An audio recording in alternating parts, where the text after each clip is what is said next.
বাজারবাড়ি এলাকা নিবাসী বাংলাদেশ পিতা মোহাম্মদ কাউসার হোসেন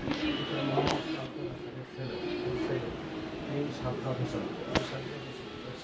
এর সাথে উপস্থিত সাক্ষীদের সম্মুখে